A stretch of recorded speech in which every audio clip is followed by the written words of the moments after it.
के बढ़ते दामों का असर अब नोएडा के बाजारों में भी दिखाई देने लगा। चीनी की कीमतों में अचानक बढ़ोतरी से दुकानदारों के साथ ग्राहक भी परेशान हैं। दुकानदारों का कहना है कि ग्राहक लगातार सवाल कर रहे हैं कि आखिर एक साथ चीनी के दाम क्यों बढ़ गए। वहीं त्योहारों का सीजन शुरू होने से पहले चीनी महंगी होने से मिठाई की लागत बढ़ने की आशंका है। ऐसे में इसका सीधा असर आने वाले दिनों में आम आदमी की जेब पर पड़ता हुआ नजर आएगा। और देखिए, यही बात अखिलेश यादव की तरफ से कही गई।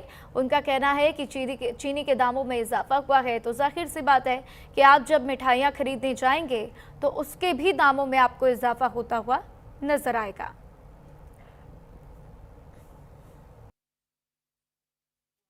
चीनी के दामों ने उछाल मारा है। ऐसे में बातचीत करने के लिए एक दुकानदार है मेरे साथ।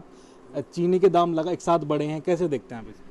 देखो, चीनी के दाम एक बढ़ने का कारण ये भी रहा है, अभी त्यौहार बीच में आ गए, अभी रक्षाबंधन आएगा और दिवाली आएगी, दशहरा आएगा।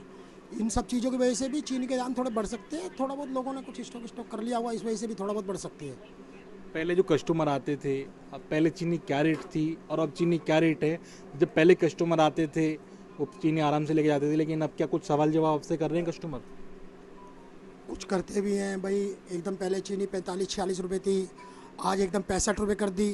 तो कस्टमर को तो ये लगता है कि जो कुछ कर रहा है छोटा दुकानदार ही कर रहा है कि 65 रुपये एकदम चीनी कर दिया आपने। भाई हमने नहीं कर दी है। बाजार में से अगर 63 रुपये या 64 रुपये आएगी तो ही तो हम 65 रुपये किलो बेचेंगे उसको। तो चीनी तेज़ तो हुई है, इसमें तो कोई डाउट नहीं है। चीनी के साथ साथ और क्या महंगा हुआ है? अभी तो कोई ऐसी चीज़, रिफाइंड थोड़ा सा तेज़ है। हाँ, थोड़ा तेज़ है रिफाइंड। तो क्या लगता है आने वाले टाइम में चीनी और महंगी होगी या फिर गिरेगी?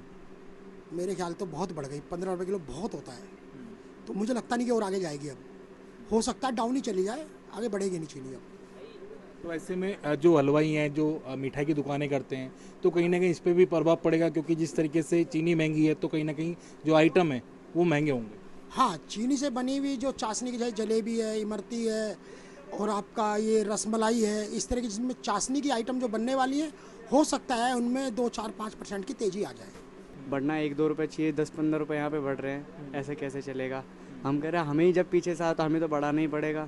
आज के टाइम पे पहले हम बेचते थे 48 रुपये, फिर कुछ दिन बाद हुआ 50 रुपये, आज की डेट में 65 रुपये। कस्टमर बोलते हैं जो इतना रेट। चीनी का जो टिकट है ना बहुत छोटा है। अमाउंट अगर हम परसेंटेज के हिसाब से देख जाए तो मान के चलो 45 रुपये किलो वाली बिकने वाली चीज़ अगर 65 रुपये बिक रही है तो सीधा असर पड़ता है इसका कम से कम आप मान लो 20 दूनी 40-45% पे। मतलब परसेंटेज के हिसाब से देखा जाए तो काफ़ी तेज़ी है। चीनी के रेट तो पूछिए मत, मतलब गरीब आदमी तो खा ही नहीं सकते अब। मतलब किसी को, मतलब चाहे बड़े हो चाहे छोटे हो, कोई आदमी खरीद के तेल हो चाहे मतलब नमक हो, जो भी हो, सब कुछ महंगा दुनिया भर के बढ़ गया है। अब क्या कर सकते, मैंने भूखे मर रहे 3 दिन से, मतलब नमक नहीं, चाय नहीं पी रहे हैं 4 दिन से। अब क्या कहूँ?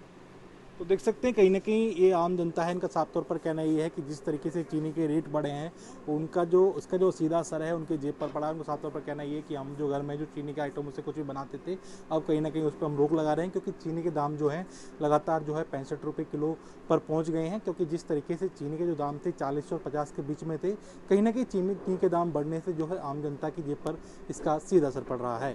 कैमरा पर्सन गौरव साथ कंचन भारद्वाज, न्यूज़ इंडिया, नोएडा। बिजनौर में गंगा के तेज बहाव ने तटबंध की सुरक्षा पर सवाल खड़े कर दिए। गंगा बैराज से रावली तक बने तटबंध का एक हिस्सा अचानक